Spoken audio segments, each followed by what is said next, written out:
शादी नसीब से होगी और तभी होगी जब उसका उपयुक्त समय आएगा। आप चाहे कितना भी दिमाग लगा लो, आप चाहे कितनी भी योजनाएं बना लो, आप चाहे किसी भी प्रकार का कि मुझे ऐसा चाहिए, उसकी जॉब होनी चाहिए, उसका ये स्टेटस होना चाहिए, ये होना चाहिए, वो होना चाहिए, वगैरह वगैरह, लेकिन जिस तरीके की योजना विधाता ने नियुक्त कर रखी है उसी हिसाब से आपकी मैरिज होनी है। उस समय हो सकता है आपकी परिस्थिति चाहे जैसी भी हो, आप हो सकता है लड़की हैं तो आपको लड़का इस तरीके का चाहिए कि उसकी जॉब हो, 50,000 की जॉब हो, या फिर 1 लाख रुपए महीना कमाता हो, उसके खेती बाड़ी नहीं हो, मतलब बहुत सारे हमारे अरमान होते हैं। ऐसे ही लड़के के भी अरमान होते हैं कि लड़की ये वो, लेकिन जिस तरीके की विधाता ने योजना बना रखी है और जिस तरीके का भाग्य आपका उनके साथ अटैचमेंट है,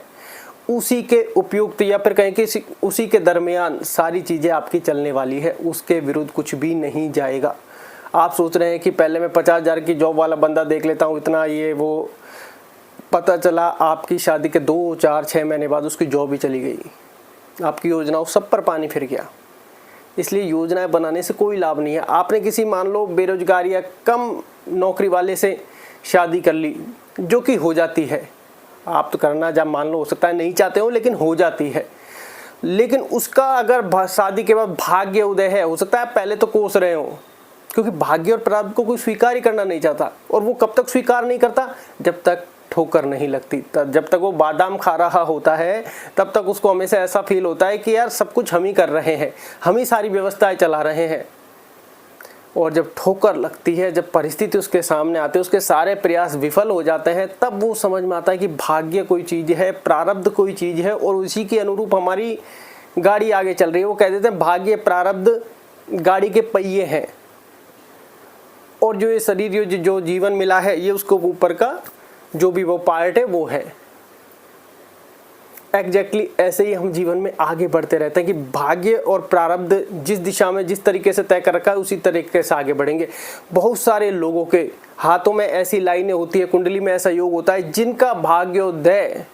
शादी के बाद ही उदय होगा। ये बात आप ध्यान रखें।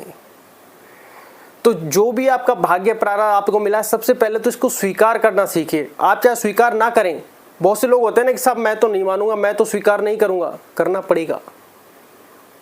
कुछ लोग कहते हैं कि भाग्य प्रारब्ध क्या बिना सर पैर की बातें नहीं, बिना सर पैर की बातें नहीं। ये बिना सर पैर की बातें जब तक है, जब तक आपके जीवन में कोई ठोकर नहीं लगती, और ठोकर लगने के बाद सारे प्रयास असफल हो जाते हैं, तब कहते हैं भाग्य, नसीब, किस्मत, व्यक्ति अपने आप उस दरवाजे पर पहुंच जाता है।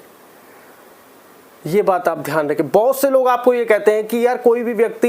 ये व्यक्ति सही डायरेक्शन में नहीं है, ये व्यक्ति सही डायरेक्शन में नहीं है, और बाद में वही व्यक्ति ये भी कहते हैं कि अपनी डेस्टिनी से कोई व्यक्ति बाहर नहीं जा सकता, तो फिर वो गलत डायरेक्शन में कैसे है। देखिए, ये मानने को एक छोटी सी लाइन है, लेकिन ये बहुत बड़ा सेंटेंस आपकी लाइफ में हो सकता है, क्योंकि आज आप जिस परिस्थिति में, जब अंधकार और अनसक्सेस लोग होते हैं, या फिर आप बहुत ज़्यादा मेहनत करने के बाद भी चीज़ें नहीं मिल रही, तो कोई भी व्यक्ति गलत डायरेक्शन में नहीं है, क्योंकि विधाता की योजना के परे तो कोई जा ही नहीं सकता,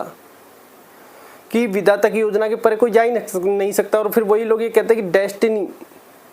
के विपरीत नहीं जाएगा कोई भी, तो फिर गलत डायरेक्शन में आप नहीं जा सकते। समय अधिक लग सकता है आपका, जहाँ पर जितना समय मान लो कोई खराब होना लिखा है वहाँ पर होगा, किसी समय आपके कोई वेस्टेज समय लिख रहा है वहाँ होगा, कि प्रारब्ध और क्रियामान साथ चल रहे हैं,